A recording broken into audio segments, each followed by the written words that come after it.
Hi, it's Steve with Paladino Power Project, bringing you video on how to plan ahead of time to include a B race in a training plan schedule. And I'll uh, come back to the format that I used for a prior video, which is planning for holidays and life happens contingencies.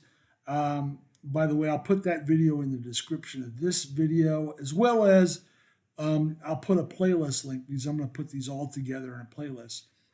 So I'm going to use the same format of a 16-week training plan where there's 3 training weeks, then a testing week, so on, and then a couple more training weeks, and then a taper, 2-week taper.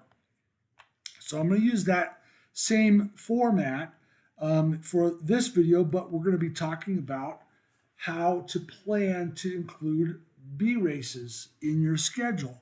So just a note on definition. So a B race is a full effort race. You're racing it as a race, full max effort, but on a less than A race taper.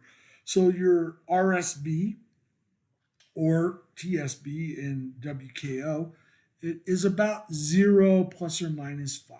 It's very close to 0, and CTL ramp rate is still on the positive side. CTL ramp rate, if you're not familiar with it, that is your week over week change in your chronic training load, or if you're in stride, it's the 42-day average.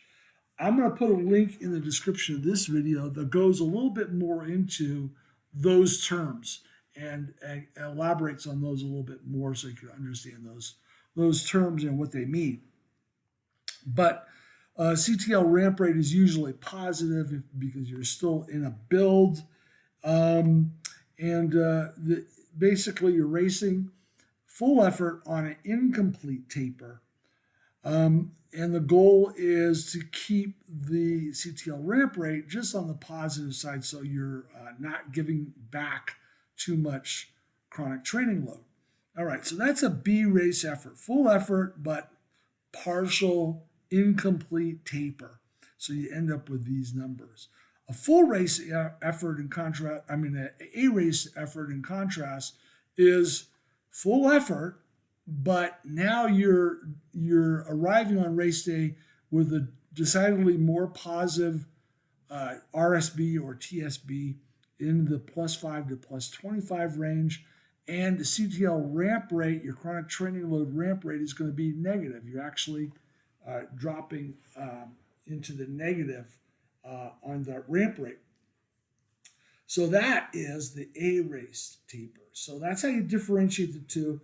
A C race is basically training within the context of a race. So you're typically doing a C race with a negative TSB. There's no taper whatsoever. You're at a positive CTL ramp rate. And the race is just used to do a training. So, for example, you're going to a half marathon and you're going to do whatever the long run is, that prescription for that weekend. You're doing it in the context of a half marathon. And if you need more time because the long run calls for more time, you're doing more time. But it's basically training within the context of a C race. We're not talking about that. I generally advise against C races. The only value of a C race is if you want to practice hydration fueling for a marathon, you enter a marathon and you're just doing a training prescription, and you have the discipline to stick to the training prescription. That's fine. But generally, I stay clear of C races, and usually we're dealing with B races or A races. But in either case, those are full effort. The only difference is the type of taper, how much rest you have going into the race. So that said, now we'll talk about inserting B races into your training plan. We'll talk about 5K first. Now, 5K is pretty easy. For example, Final Surge plans, say a 16-week marathon plan in Final Surge. I mean, in Stride, a Stride plan, 16 weeks long marathon. This one says the testing week calls for 20 minutes or 5K. Same as week 12. Week 8 is a 10-minute test on the weekend. All of these have 3-minute tests earlier in the week. In Final Surge, it's a little bit different. But, for example, this one calls for 20-minute or 5K. Pop that. If you can arrange the 5K to fall there, that's a perfect place because this has a little mini taper that will get you a B race type of taper, and you race there. The beauty of doing a 5K is it leverages your CP quite well, especially if you're balancing that off with a good 3-minute testing and maybe that one 10-minute test in here. So it leverages CP quite well. So there's one example for inserting a 5K. Don't have to change the plan at all. You just pop that 5K in instead of where it calls for a 20-minute or 5K test. On the other hand, let's say you wanted to do a 5K here on week 8. That calls for, say, a 10-minute test on the weekend. All you do is just flip-flop these 2 testing weeks. You move the 20-minute test over to here, the 10-minute test over to here, and you end up with this. The plan doesn't change lengths, but you're just changing where those testing weeks fall. Otherwise, it's the same, essentially the same tapers, except for what's happening on the weekend. Next is, what if we wanted to do a 5K right here? Let's say we had it signed up for week 9. And we're going, oh wait, that's a training week. Well, you're planning ahead. Hopefully you know you're racing at 5K on week 9. Just flip-flop. So you're moving week 12 because that's a 20-minute test. You're moving that to week 9. You'll move week 9 back a week to week 8. You just move that week 8 with a 10-minute test out here to week 12.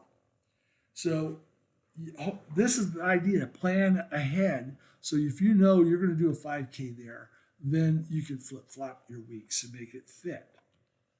Now, 5K testing or 5K race usually does not call for a significant adjustment of the following week. It doesn't render you so fatigued that you are going to, have bad training the next week, or you're going to carry some residual fatigue and you have to cut back the following week.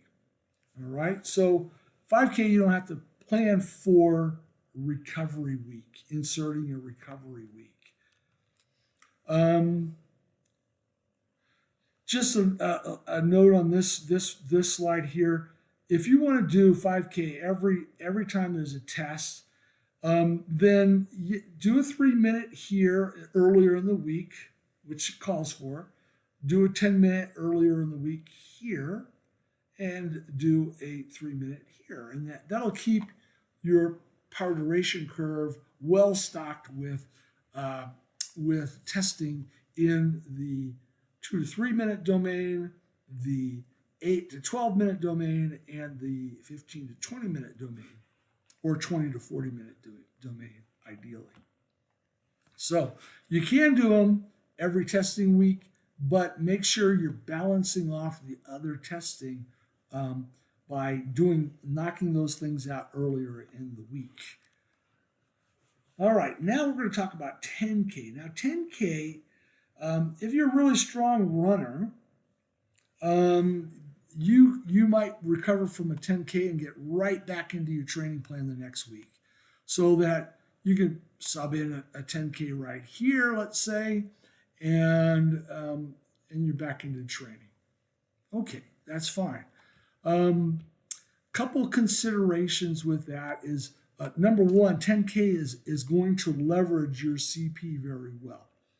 5K and 10K racing leverage your CP very well, meaning they'll have an impact. If you really do well, it's going to have an impact on your CP.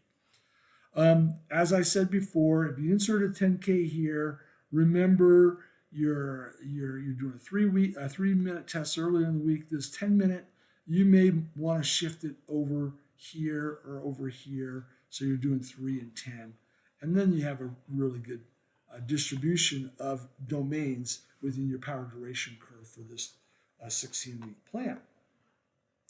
All right, so there may be it may be that you're not a really super strong runner and you will have residual fatigue, and in which case plan ahead, put a recovery week in. So what that means is you're going to add a recovery week, which shifts the start of the plan back 1 week earlier.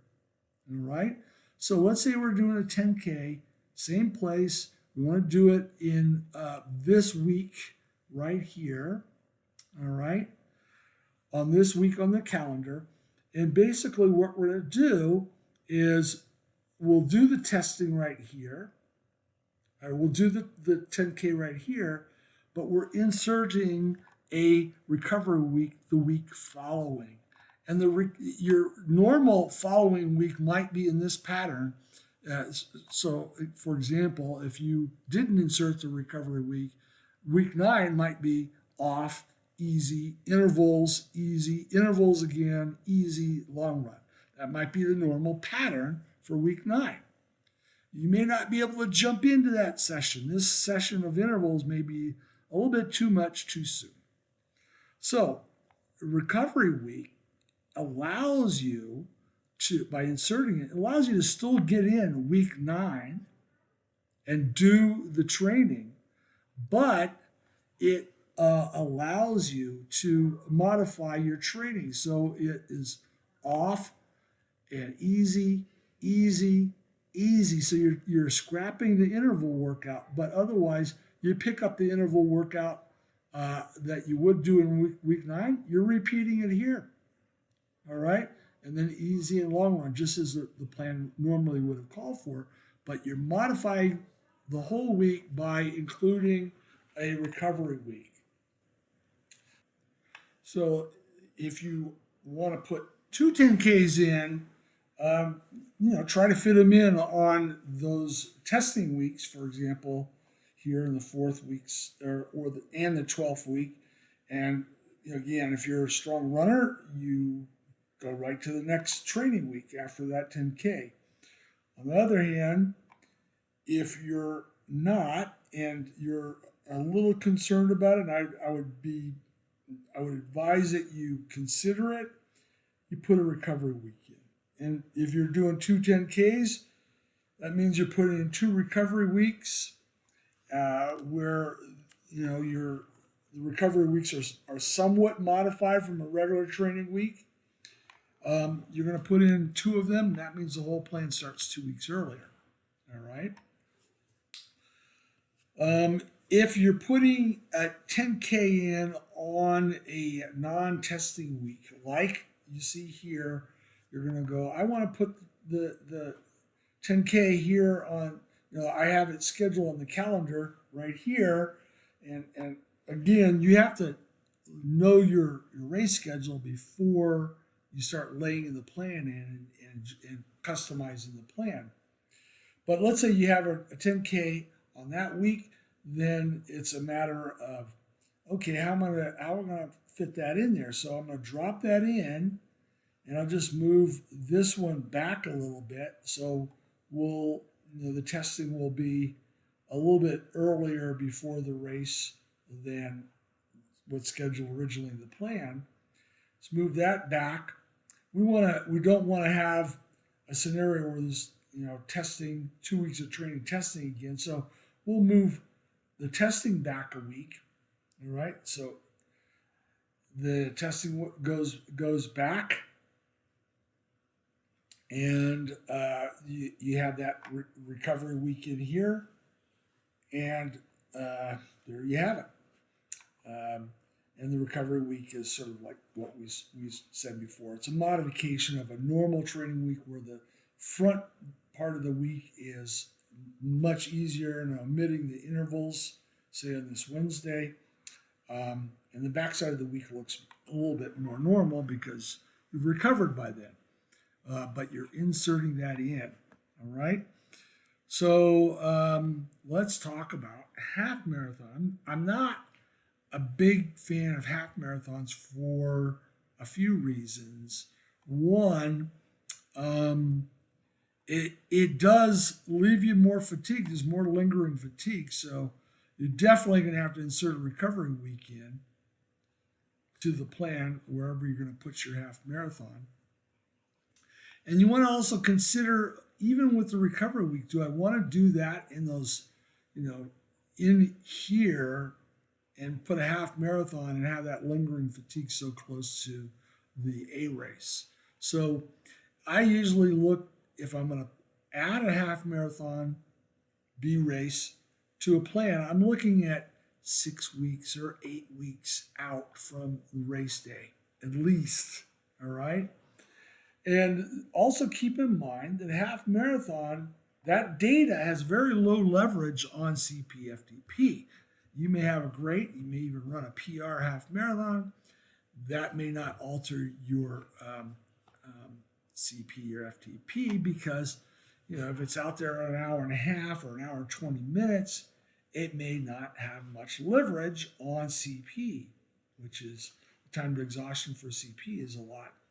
It's between 30 minutes and 60 minutes for most runners listening to this video. So it doesn't leverage. Now, if you are a 110 half marathoner, then it may have some leverage on your CP/FTP, but certainly not the best B race to insert for leverage your CP as opposed to a 5K or 10K. And then you have to consider the lingering fatigue effects. So let's look at another example. Let's say we're going to do this half marathon, and there's 6 weeks following it until race day.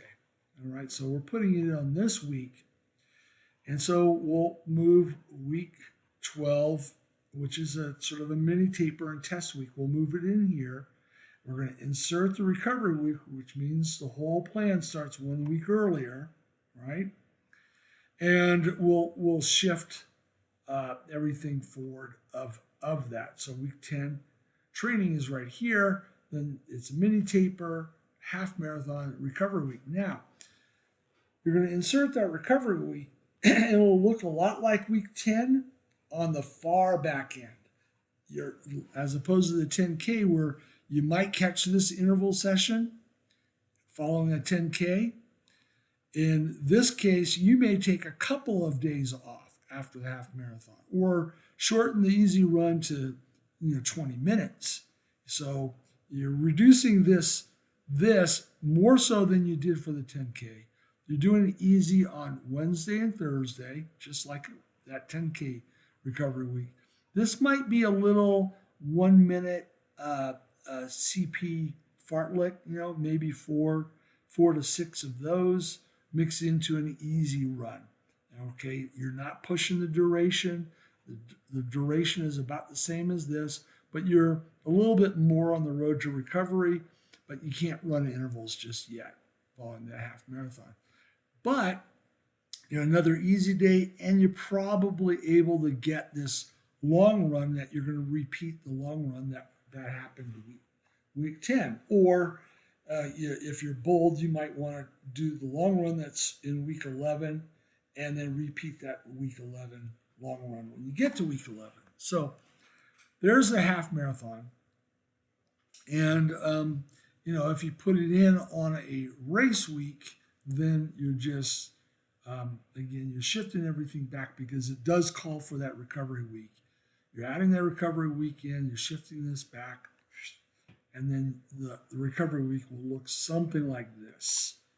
All right? And the recovery week would be a repeat of week 9, but it would be modified in the front end all the way through Saturday, and then Sunday long run would be about the same as what you did week 9.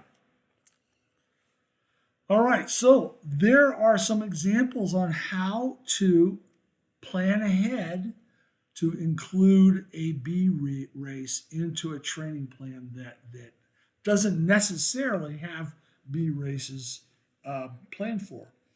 Also, remember, besides the B race, you may also want to include these open weeks for life happens or holidays. So, each thing that you're adding, if you're adding a B race that requires a recovery, like some people need a recovery after 10K, everybody will need a recovery week after a half marathon. You add those, and you're adding these, that the total training plan is progressively getting longer. You're going to start it earlier and earlier by corresponding number of weeks prior to race date. So there you have it. There's a little review on how to plan ahead and include B races in your schedule if that is what you wish to add. Thanks for watching. We'll catch you next time. Bye-bye.